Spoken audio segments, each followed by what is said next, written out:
चैत्र में तो हम लोग राम जी का जन्म तिथि मनाते हैं। और इधर द्वापर में मनाया जाता नक्षत्र। आज भी हम लोग जो रोहिणी व्यापनी अष्टमी होती है तभी भगवान की जन्माष्टमी मनाते हैं, जिसमें रोहिणी नक्षत्र होता है। और कलयुग में ना नक्षत्र है ना तिथि है। अब यहाँ सावन भादो भी नहीं है, यहाँ डे मनाया जाता है। अगर 10 दिसंबर को बच्चा पैदा हुआ है तो 10 दिसंबर को उसका बर्थडे मनाते, जन्मदिन नहीं मनाते, बर्थडे मनाते हैं। और इसका तरीका भी बदल दिया, लोगों ने इसकी धज्जियां बिगाड़ दी। जन्मदिन में दादी अम्मा 2 दिन पहले सतर्क होती थी घर की। पंडित जी को निमंत्रण दिया जाता था, बहनों को, बुआ को, फूफा को, जीजा को बुलाया जाता था। उस दिन ब्राह्मण का भोजन होता था, घर में कथा होती थी। सब लोग शाम के समय माताएं बैठ कर के सोहर गीत भी गाती थी। सठोरा बट जाता था, कहीं लड्डू बटता था, बड़ा आनंद आता था। लेकिन अब इसका सिस्टम बदल गया है। अब तो गुब्बारा आएगा, केक आएगा, मोमबत्ती आएगी, मेज सजाया जाएगा, मोमबत्ती लगाई जाएगी, बुझाई जाएगी। दादी अम्मा अफसोस में पड़ी, हे भगवान ये सब क्या हो रहा है। फिर देखो, जिस घर को सजाया गया है ना, पहले गुब्बारा तोड़ते हैं, फिर मोमबत्ती को जला के उजाला करते हैं, उसको बुझाते हैं। जिसके जीवन में उजाला हो उसको बुझाया जाता है, पहले अपने मन से सोचो। और जिसको सजाया जाता है वो बिगाड़ा जाता है।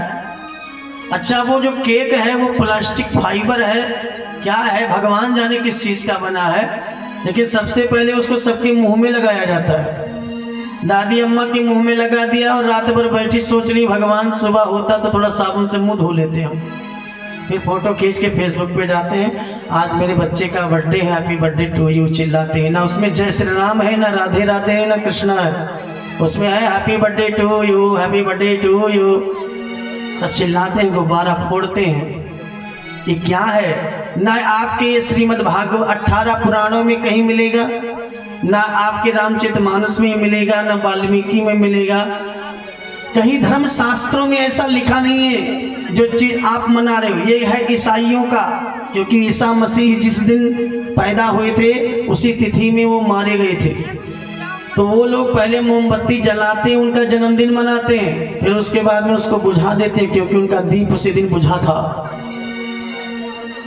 ये ईसाइयों का सिस्टम है। लेकिन एक भारत एक नकलची देश है। भारत तो ऐसा नकलची है कि अगर पैंट में कहीं 5-6 कपड़े का टुकड़ा लगवा के सिलवा के पहन चले जाओ बाजार में ना, तो लोग ये नहीं समझेंगे कि इनकी मजबूरी थी। लोग समझते हैं कि फैशन चल गया है। और 10-5 दिन में कम से कम हजारों की संख्या में लोग मिलेंगे। एक आदमी के सिर में किनारे किनारे फोड़ा हो गया था, तो उसने सोचा कि बाल पूरा ना छिलवा के और किनारे किनारे साइड का 0 पॉइंट करवा दे, फोड़ा ठीक हो जाएगा, तब तक बाल भी बड़ा हो जाएगा। अब बेचारा करके 2-4 दिन बाजार में घूमा। अब आज देखिए कम से कम करोड़ों की संख्या में लोग बाल डाउन किए, 0 किनारे घूम रहे हैं। वो समझते फैशन चल गया, इसको फैशन मानते हो। तो भारत एक नकलची देश है, यहाँ जो करोगे वही दुनिया करेगी। हम कहते हैं जन्म के दिन एक तो छप्पर रखवाया जाए और छप्पर में आग लगा दिया जाए, पूरे गांव वालों को बुला के फोटो खिंचवाया जाए कि भैया जन्मदिन पे नया सिस्टम में निकालता हूं। हम गारंटी के साथ कहते हैं 1 साल के अंदर में ना जाने कितने मड़हाव जला दिए जाएंगे, नया सिस्टम बनेगा। लेकिन ऐसा नहीं है। आया जन्म नक्षत्र तो मैया सबको अपने घर में बुलाती है। नंदस पत्नी कृतमज्जनादिकं विप्रैकृति स्वस्तेनं सुपूजिते। ब्राह्मणों को बुलवाया, उस दिन स्वस्ति वाचन करवाया, पूरे आंगन को गैया के गोबर से लिपवाया, गोपियों को अपने घर में बुलाया, सब आइए मेरे घर में गीत गाइएगा, मीठा खाइएगा और भोजन बनाइएगा, सब लोग मेरे घर में आज उत्सव मनाइएगा। सोचा लाला पालने में सो रहा है ना, अभी गीत गाना होगा तो जाग जाएगा बच्चा। और बच्चे को लेके गई दरवाजे के बाहर, और जो बैलगाड़ी थी ना, बैलगाड़ी के नीचे पालना टांग दिया।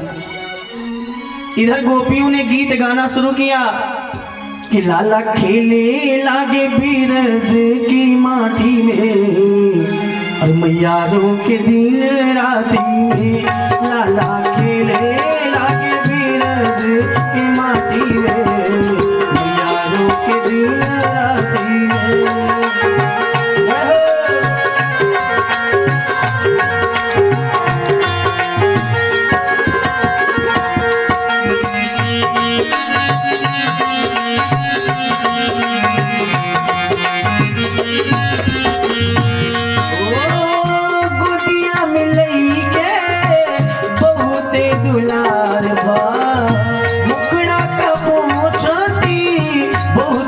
प्यार बा मुकुड़ा का पूछती बहुत ही प्यार बा ऐसन प्यार बसा ऐसन प्यार बसा जैसे दिया बाती में मैया के दिया राती में लाला खिले लागे बीरज के माटी में मैया के दिया राती में।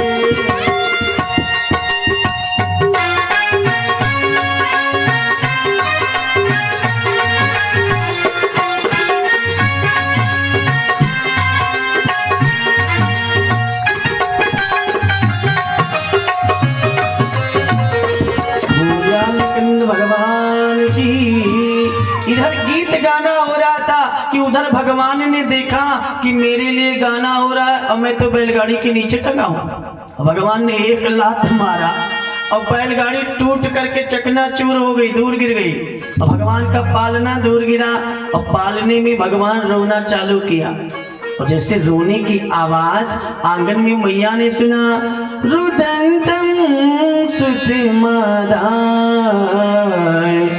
यशोदा गृह संगीता।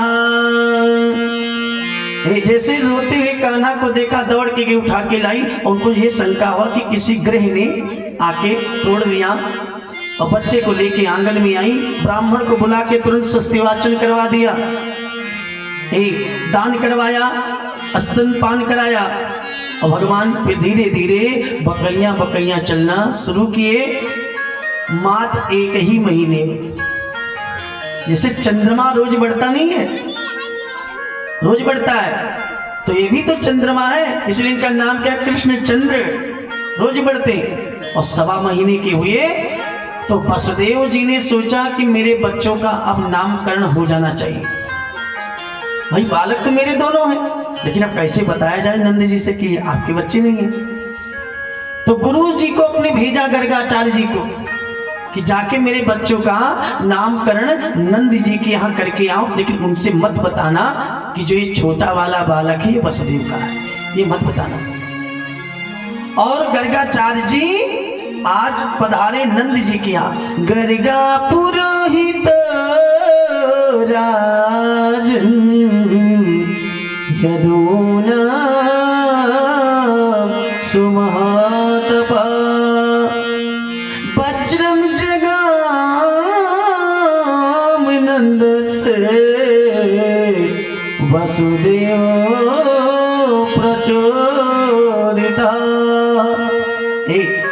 आई आज नंद जी के यहाँ, और सबसे जबकि नंद जी के गुरु जी नहीं है, लेकिन संस्कार देखो कितना अच्छा है। सबसे पहले दंडवत प्रणाम किया है नंद जी ने और फिर पानी लेकर के आए हैं, गर्गाचार्य जी के चरण को धोया है, फिर धूप दीप नैवेद्य से पूजन किया, जलपान कराया, फिर हाथ जोड़ के पूछते हैं कि महाराज आपके आने का कारण क्या है। एक ही कारण आगमन तुम्हारा, यही कारण आगमन तुम्हारा।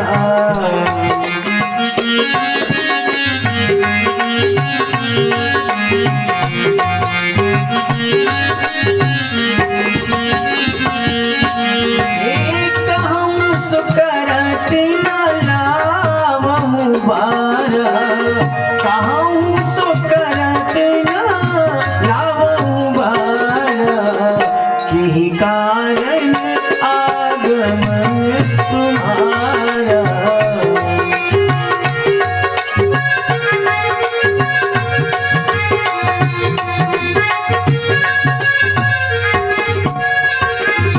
भक्तों भगवान की। महाराज जी आपके आने का कारण क्या है? अपने घर में कोई आवे तो सबसे पहले धर्म बनता है कि उसका जलपान करो, आसन दो बैठे के लिए, फिर उससे पूछो कि आपके आने का कारण क्या है। ये धर्म है, ये गृहस्थ धर्म है।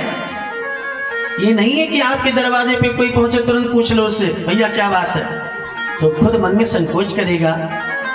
ये शिष्टाचार नहीं कहता है। कहा महाराज आपके आने का कारण क्या है? तो गर्गाचार्य जी कहते कि मुझे आज वसुदेव जी ने भेजा है, आपके यहाँ उनका एक बालक है जो रोहिणी का बालक है, अब 1 वर्ष से ऊपर अधिक हो गया लेकिन उसका भी नामकरण नहीं हुआ ना, तो उसका नामकरण करने आए तो मैंने सोचा आपका भी एक बालक है जो 1.25 महीने का है, तो उसका नामकरण हम कर दें। क्योंकि 1 साल पहले भादों की जो छठी नहीं, आप लोग छठी बनाते, ललही छठ, ललही छठ को ही बलराम जी का जन्म हुआ था। और फिर 1 वर्ष बीता, आया भादो, तब अष्टमी को जाकर के भगवान पैदा हुए। तो 1 वर्ष 2 दिन के भगवान से बड़े हैं बलराम जी, और राधा जी 11.5 महीने की बड़ी थी। क्योंकि शुक्ल पक्ष अष्टमी जो राधाष्टमी होती है नहीं भादों की, इस उजेर पाक शुक्ल पक्ष अष्टमी को राधा जी का जन्म पहले हो गया है। और फिर जब भादों आया है तो कृष्ण पक्ष अष्टमी को, मतलब 15 दिन पहले, 1 वर्ष में 12 महीने में 15 दिन पहले राधा जी 11.5 महीने की बड़ी थी कृष्ण से, और बलराम जी 1 वर्ष 2 दिन के बड़े थे। तो कहा नामकरण हो जाए। यशोदा से जाकर के कहा आज वो वसुदेव जी के गुरु जी आए हैं तो नामकरण करना चाहते हैं। देखो पहले गुरु लोग ही नाम रखते थे, त्रेता में भी गुरु नाम रखते थे, द्वापर में भी गुरु जी नाम रखते थे, लेकिन अभी इस कलयुग में गुरु नाम नहीं रखता है, अब बुआ मौसी रखती, वो भी कोई शास्त्र से नहीं, कहीं पुराणों से नहीं, वो सीरियल से।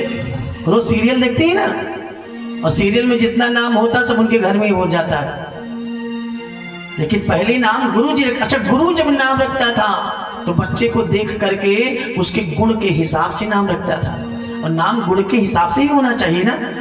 जैसे भगवान में कई गुण थे और गुण के हिसाब से नाम रखा, तो बच्चे को देखा तो यशोदा ने कहा मेरे गुरुजी है ना वो शांडिल मुनि, वो बड़े जानकार हैं, अब ये वसुदेव जी के गुरुजी है, पता नहीं जानकार बाबा है कि ढोंगी बाबा है, चले आए मेरे घर में। अब ऐसे तो नाम नहीं रखवाएंगे, पहले बाबा की परीक्षा लेंगे बाद में नामकरण होगा। देखो जा रही एक संत की परीक्षा लेने, का परीक्षा होगी कैसे? तो यशोदा जी कहती है रोहिणी से तू अपना बालक हमको दे दो और हमारा बालक तुम ले लो। अगर बाबा समझ गए ये यशोदा का बालक उनके पास है और उनका बालक इनके पास है, तब तो बाबा से नामकरण करवाएंगे। अगर बाबा समझ नहीं पाए तो नामकरण नहीं होगा। अब दोनों माताओं ने बच्चे को ट्रांसफर कर लिया, बदल लिया बच्चा, और बालक लेके जैसे यशोदा मैया पहुंची और गर्गाचार्य जी से कहा महाराज जी मेरे बच्चे को देखो, इसका नामकरण करो। और जैसे यशोदा मैया के गोद में बालक को देखा तैसे गर्गाचार्य जी पहचान गए कि तो रोहिणी का बालक। एक बार तालियां हो जाए तुरंत। और कहने लगे अयम ही रोहिणी पुत्र रमयन सु हृदय गुणै आख्यासते रामित बलाधिक्याद बलम विधु यदुना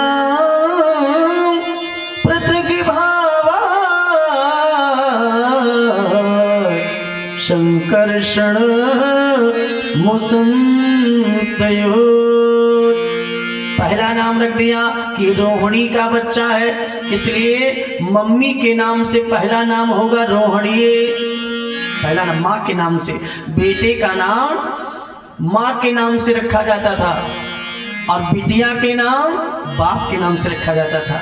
जैसे सीता जी का नाम है जानकी जनक नंदनी, क्योंकि इनके पिता का नाम जनक था।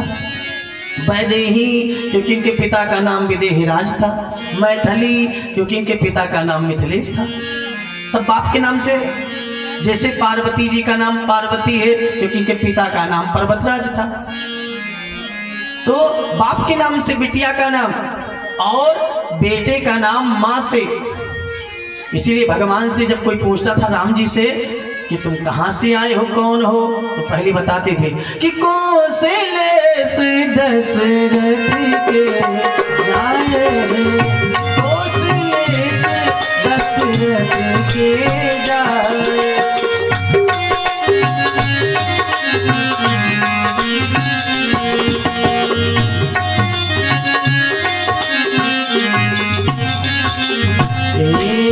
हम पितु बचन, हम पितु बचन, हम पितु बचन मानि बन आए, हम पितु बचन मानि बन आए, हम पितु बचन मानि बन आए।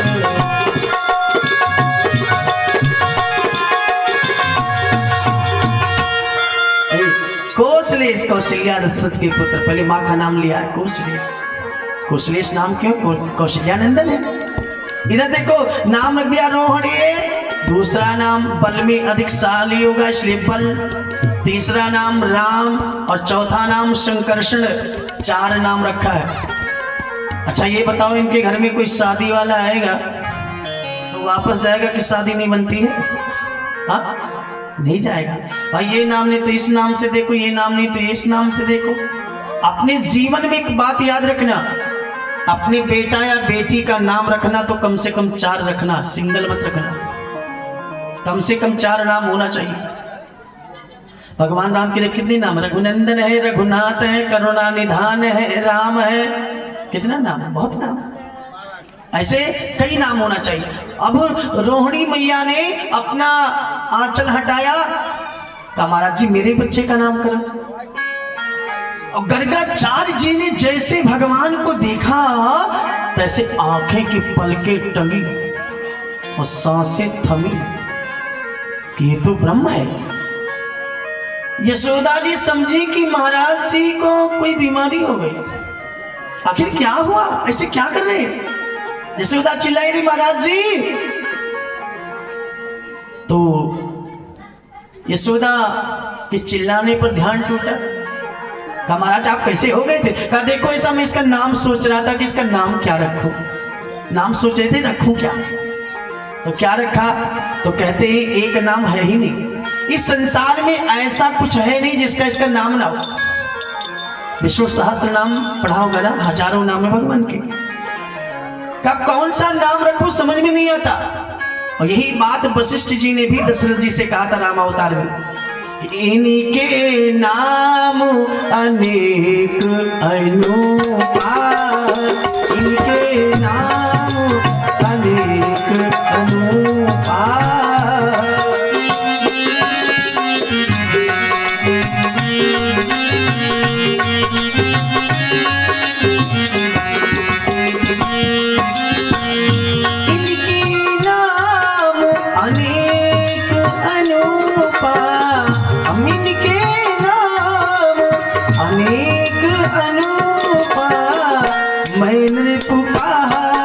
सुमति अनुरूपा, सुमति अनुरूपा।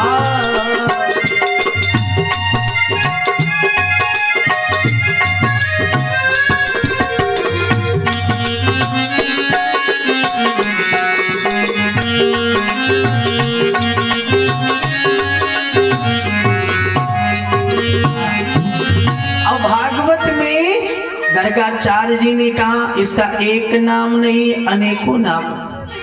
हे बहूनि सन्ति नामानि रूपाणि चासुतस्तते।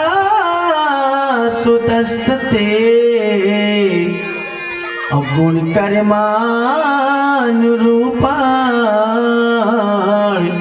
तान हम वेदनो जन। इसके रूप और गुण के हिसाब से इसका नाम होगा कि बंसी बजाएगा। ताली बजाओगे? हाँ, भगवान का नाम कर्ण हो रहा है। हाँ, बंसी बजाएगा और बंसी का नाम मुरली, मुरलीधर हो जाएगा। और होगा अनेकों नाम, बोलो राधे श्याम। होगा अनेकों नाम, बोलो राधे श्याम।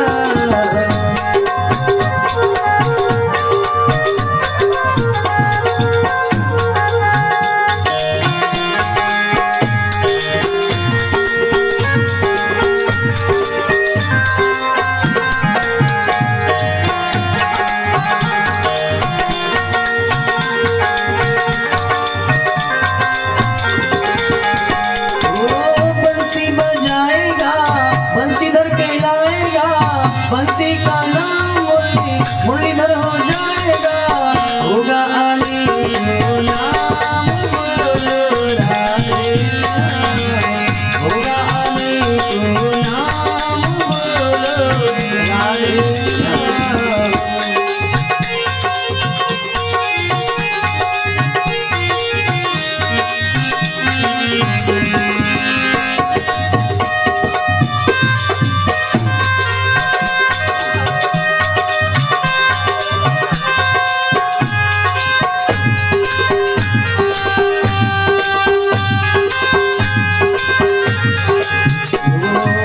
कोई कहेगा गिरधारी, मीठी मीठी तालियां हो जाए भाव से, क्या बात है। हाँ, कोई कहेगा गिरधारी, कोई कहेगा बलिहारी, कोई कहेगा बाके बिहारी, कोई कहे नटवरधारी। ऐसे होगा ना, हम तो कहेंगे श्याम। होगा अनेकों नाम, हम तो कहेंगे श्याम। मुरली बजाएगा, मुरलीधर कहलाएगा। बंसी बजाएगा, बंसीधर कहलाएगा। होगा अनेकों नाम, बोलो राधे श्याम। होगा अनेकों नाम, बोलो राधे श्याम।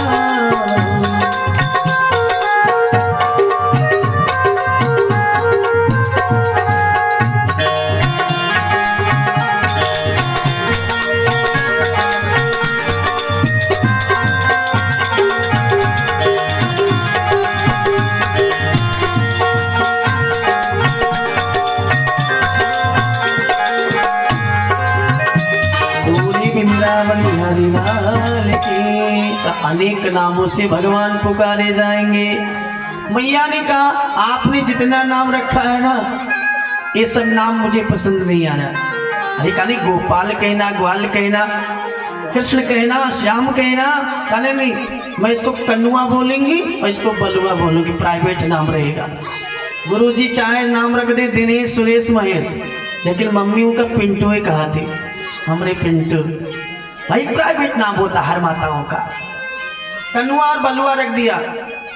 और धीरे धीरे भगवान बकैया बकैया से चलना और पैया पैया चलने लगे। काले लाल पेन राजर से राम कृष्ण श्री गोकुले अघुष्ट जानवी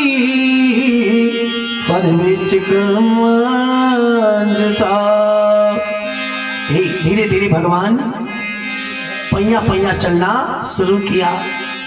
कभी अंगना में खेलते हैं, कभी द्वारे पर मैया पकड़ के लाती है, नहलाती है, दौड़ के जाते हैं, धूल उठा के फिर चोटी पे डाल देते हैं। छोटे छोटे बच्चे शरारती बहुत होते हैं, कितना भी महंगा कपड़ा पहना दो ना, नया नया, लेकिन उनको क्या पता कि महंगा है कि नया है, और जैसे बाहर आएंगे तुरंत धूल लगा लेते हैं। फिर मैया पकड़ती है, नहलाती है। माखन रोटी दे देती है और जैसे नहला के आंखों में काजल लगा के भगवान को आंगन में खड़ी कर देती है, तो यहीं पे बैठ के खा। भगवान क्या करते हैं, धूल उठा के अपनी चोटी पे डाल देते हैं। अच्छा, धूल जब पड़ेगी सिर पे तो धूल आएगी कहाँ, आंख में, और जब आंख में आएगी तो आदमी करेगा क्या, तो अपने हाथों को ऐसे से करेगा, नहीं देखेगा तो नहीं, ऐसे से करेगा। और उसी समय काकभूषण जी को, कौवा को मौका मिल गया, रोटी लेके भाग गए। रसखान जी ने बड़े सुंदर भाव से लिखा कि धूरी भरे अति शोभित श्याम जो, तैसी बनी सिर सुंदर चोटी, और खेलत खात फिर आंगना, पग पैजनी बाजती छोटी, वाचक रस भारत भारत काम अलानी धिकोटी, आग के भाग बड़े सजनी हरी, हाथ सुने गयो माखन रोटी।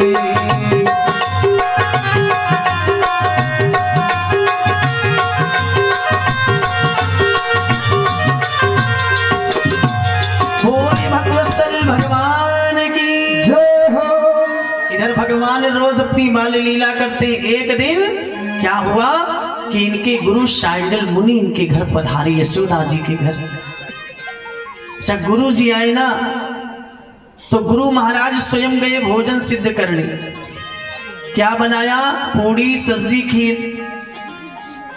यशोदा जी थाली वाली ला के रख दिया, महाराज जी आप भोजन निकाल के भोग लगाइए। अब गुरु जी ने शालिग्राम भगवान की मूर्ति सामने पीढ़ा पर बिठाए और भोग लगाने लगे। आंख बंद किया, जल का प्रक्षालन किया। इसमें कितने लोग रोज भोग लगाते हैं भगवान को, हाथ उठाइएगा। अच्छा, हाथ नीचे करो। कभी बफर सिस्टम में गए हो, वहां भी भोग लगाया है? हा? बफर सिस्टम में किसी ने राम राम कहा 2-3 बार, उसके बाद भोजन किया है? हम तो देखते हैं वहां लोग जूता चप्पल भी नहीं निकालते। निकालते नहीं निकालते। बफर क्या है, बात से बेकार में फांस से फेंकी गई रात से रोटी, बेकार में फेंकी गई रोटी। लेकिन वहां कोई अब व्यवस्था ऐसी है ना, आराम से अपने घर में से लोग बैठे रहो, लोग खाते रहेंगे पीते रहेंगे, कोई किसी से ना कोई शिकवा है ना शिकायत है ना कोई गिला, सारा टेंशन खत्म। ये संसार कहाँ बदलती जा रही। एक महा से पूड़ी निकाल के खाए और उसके नीचे कुत्ता खड़ा था, और कुत्ता आया 2 पूड़ी वो भी निकाल लिया। एक पंडित जी दौड़ के गए, बताए कहा जहां से आपने पूड़ी निकाला वहां तो कुत्ता भी निकाल के खा रहा है। तो उन्होंने कहा देखो ये बफर सिस्टम है ना, यहाँ से सब निकाल के ही खाते, चाहे कुत्ता हो चाहे आदमी हो, कोई दिक्कत नहीं। अपने घर में नाचने वाले लोग बाहर से आते थे, उनको बुक करवाना पड़ता था, और भोजन बनाने वाले घर के होते थे। अब भोजन बन जाए ना तो परोसने वाले कसम दिलाते, हमार कसम एक पूड़ी और खा लो, हमार कसम थोड़ा सा घी ले लीजिए, हमार कसम। लोग इतना प्रेम से खिलाते थे।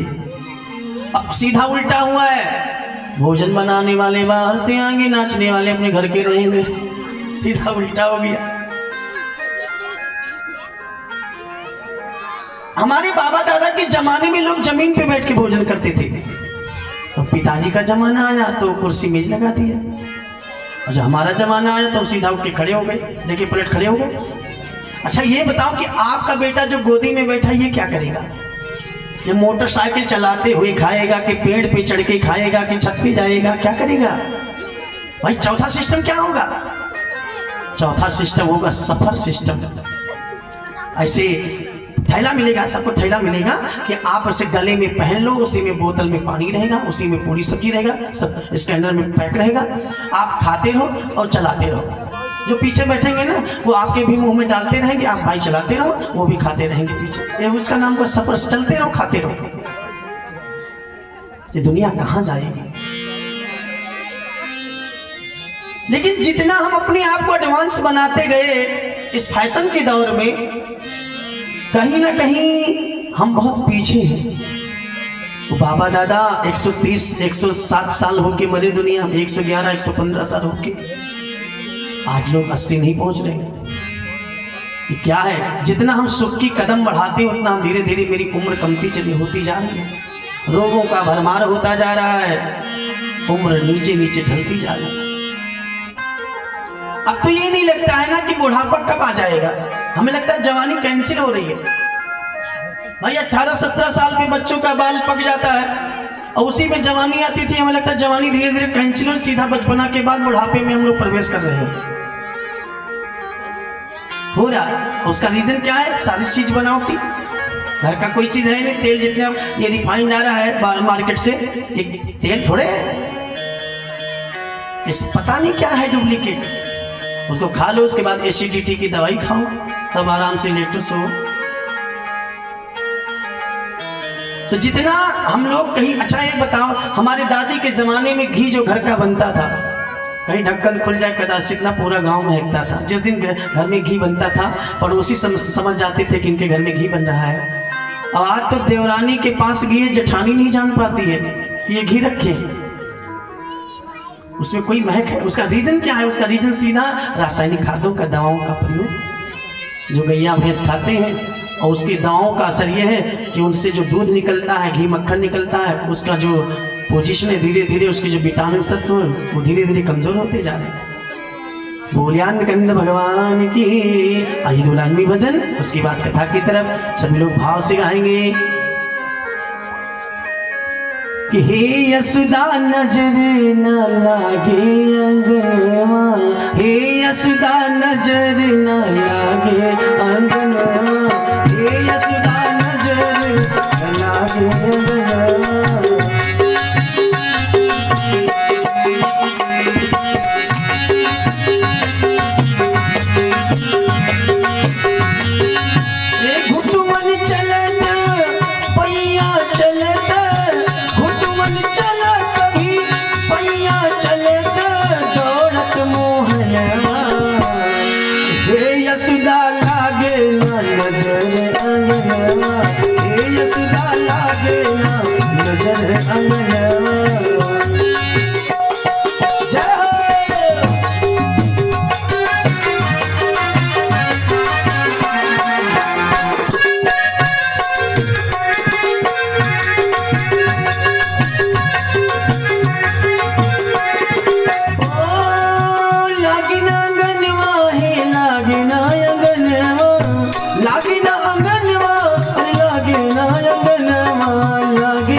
भगवान की। और उधर जैसे भोग लगाना चालू किया तो भगवान ने कहा बताओ मेरे घर में ही भोजन बनाए और सबसे पहले हमको ही बुलाए। भाई शालिग्राम भगवान तो उनके घर में साक्षात है ना। जैसे कहा भगवान आओ भोग लगाओ, आंख बंद थी गुरुजी की और कन्हैया पहुंचे और 3 उंगली सब्जी में और 1 हाथ जमीन पर टेके हुए और गुरुजी का मुंह देख रहे हैं कि मंत्र कब पूरा होगा। अब गुरुजी ने जैसे आंख खोला, देखा नंद रानी का लाला पहले से ही जुटा है। कहा नंद रानी, हाँ ए नंद रानी। यशोदा जी आई, हाँ महाराज। अरे भाई आपका बच्चा है, भोजन जूठा कर दिया। हम आंख बंद किए ध्यान किए हुए बैठे थे, तब तक ये भोजन करने लगा। यशोदा जी ने कहा कोई बात नहीं, अब महाराज जी दूसरी थाली परोस लीजिए, इसको पकड़ के लेके जाती हूँ और कमरे में बंद कर दूंगी। अब दूसरी थाली परोसा, भगवान को लेके गई, कमरे में बंद कर दिया यशोदा जी ने। और इधर जैसे सोचा पता नहीं भोग लगा था कि नहीं लगा था, ना दोबारा लगाऊं। अब शालिग्राम भगवान की मूर्ति सामने, हाथ जोड़ के ध्यान किया आंख बंद करके। वो कमरा बंद है, भगवान फिर पहुंच गए। अब की बार खीर में 3 उंगली लगाए और ओंठों से चाट रहे थे और गुरुजी को देख रहे थे कि ये मंत्र कब तक पूरा करेंगे। और जैसे मंत्र पूरा हुआ गुरुजी ने आंख खोला, देखा वही लाला फिर से जुटा। नंदरानी, ए नंदरानी। यशोदा जी आई। हाँ महाराज, हाँ महाराज। अरे आप अपने बच्चे को कहाँ बिठा दिया था? यशोदा जी ने कहा हम उसको कमरे में बंद करके आए थे, ताला भी भर दिया था। भगवान मुस्कुराए कि जिस दिन मेरा जन्म हुआ था ना, हजारों ताला तोड़ के उस दिन हम आए थे, अब आपके ताला में हम रुकने वाले हैं। और जैसे मुस्कुराए तैसे गुरुजी पहचान गए कि ये तो भगवान। अरे यशोदा, आपके घर में बोलने जा रहे थे भगवान। तैसे भगवान ने आंख दिखाया कि सुबह सुबह अगरबत्ती लगवाओगे मेरे सामने। जैसे भगवान बता देंगे ना भगवान का कंडीशन क्या है दुनिया में हम जानते हैं। तो कहने नहीं, जो बच्चे होते हैं ना, ये बच्चे जो होते जब तक झूठ नहीं बोलते हैं तब तक भगवान होते हैं। इसीलिए जब तक बच्चा झूठ ना बोले तब तो उसे प्रणाम नहीं करवाना चाहिए, क्योंकि वो स्वयं भगवान होता है और सत्य में ही भगवान का वास है। वो तब तक सत्यवादी रहता है और जब वो झूठ बोलना चालू कर दे उस दिन से वो इंसान बनता है। और जब वो इंसान बनता है तब उसको पूर्ण रूप से मनुष्य बनाने के लिए उसको गुरु के पास भेजा जाता है। इसीलिए तो विद्यालय में एडमिशन करवाते हैं। वो मनुष्य कहाँ है? जब विद्यालय में पढ़ेगा और इस पूरी दुनिया को जानेगा तभी वो मनुष्य बनेगा, तब उसको इंसान कहा जाएगा। एक कवि ने भाव दिया कि चलो इंसान को इंसान बनाया जाए, चलो इंसान को इंसान बनाया जाए।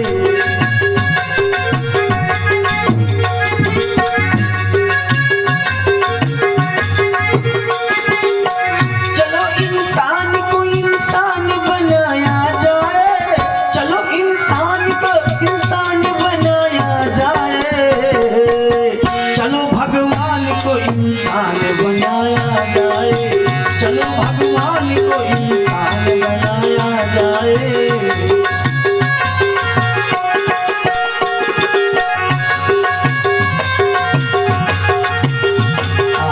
इसमें कितने लोग के यहाँ भगवान शंकर जी हैं? हाथ उठाइएगा। अच्छा, ये ठंडी बीता तो इस ठंडी में कंबल मंगवाए थे भोले बाबा के लिए कि नहीं मंगवाया था? नहीं।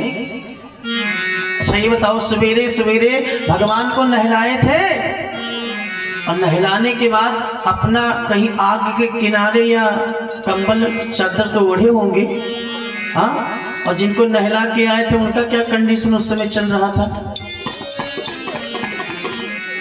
चलो मान लेते हैं वो पत्थर है तो आप उनको पूजते क्यों? यही मान लिया कि पत्थर के उन्हें ठंड नहीं लगता है, तो जब वो पत्थर है आप उन्हें भगवान इसका मतलब नहीं मानते हो, तभी तो। लेकिन ऐसा नहीं है। भगवान भोले बाबा कल्याण कब करेंगे? जब उनको इंसान की तरह सेवा आप करोगे।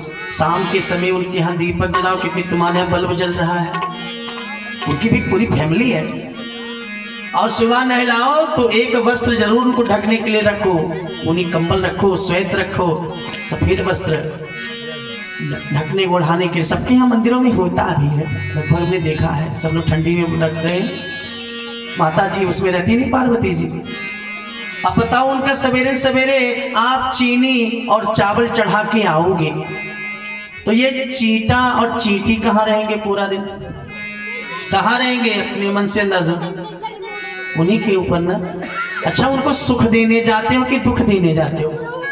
हाँ, देखो, चावल चढ़ाओ भगवान को, घुमाने के बाद में उस एक पात्र में रखो। चीनी भी चढ़ाओ तो उनको घुमाने के बाद में एक पात्र में रखा जाता है, फिर उसको प्रसाद की तरह वितरण किया जाता है। ये नहीं कि उनके ऊपर चढ़ा के आओ, ऐसा नहीं है सिस्टम।